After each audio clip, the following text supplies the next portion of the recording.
大家好，我是阿罗。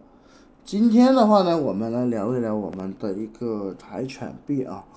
柴犬币呢，目前来说呢，也是跟随大盘呢跌得很猛啊，很猛。最低呢跌到了目前来说维持在了就是4014的一个位置啊。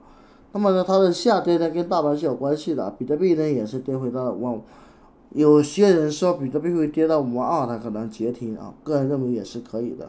那么呢，我们讲回到柴犬币，那整体来说，柴犬币这段时间以来的跌幅呢也是很猛啊，从最高的一个位置啊，什么位置呢？就是从4045的一个位置最低跌回到了，我们看一下最低的时候跌回到了4012啊，就是还没有跌回到5个0啊，没有跌回到5个0，证明这个我们的柴犬币呢还是非常好的，非常硬的啊。而且这个币呢，在2月份的时候呢，还是在5.09的一个位置啊。整体来说，未来呢，我个人觉得柴犬币还是有机会再去爬升，最高也可能会拉到4.05的一个位置啊，0.00005啊，最起码还有5倍左右的利润，一旦牛市的到来。所以我个人觉得，大家有资金意还是可以多囤一点柴犬币的啊，最起码5倍左右的利润啊。为什么那么说？因为首先它的一个排名没有掉多少，而且市值的话呢还在那里。最关键的是它的币种啊还是很多啊，最大的410.41万亿枚哈。所以的话呢，大机构都没有抛售啊，所以柴犬币还是非常好的。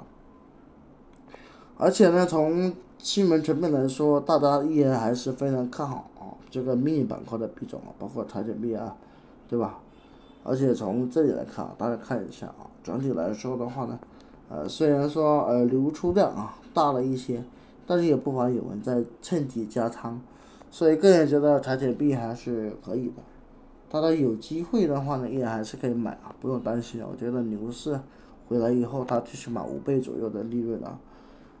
另外我们再来看一下大盘的行情啊，虽然是跌的很多，但是也是不乏有人在加仓。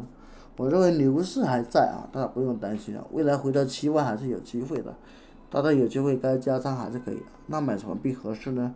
说到加仓呢，阿罗这边有一个专门的会员社区啊，大家可以进来。进来以后呢，阿罗这边都会带着你一块买啊。那什么币适合加仓呢？阿罗这边基本上就是有发出来了啊，这里也包括我们的柴犬币、狗狗币、Luna 这些，还有佩佩啊、Floki 啊。大家如果想进社区跟着老师做的话呢，那就可以啊，私信阿罗，这个是阿罗老师的联系方式啊，大家可以扫我的二维码加企业微信就可以，或者钉钉电报、QQ 都可以啊。进社区以后，我这边都会有很多 UGB 的推荐，还有 K 线的一些使用。很多会员跟着我呢，也是几十万的，也是赚到了。好了，大家如果想进社区的话呢，就扫码就可以啊。那柴犬币我就讲这么多哈。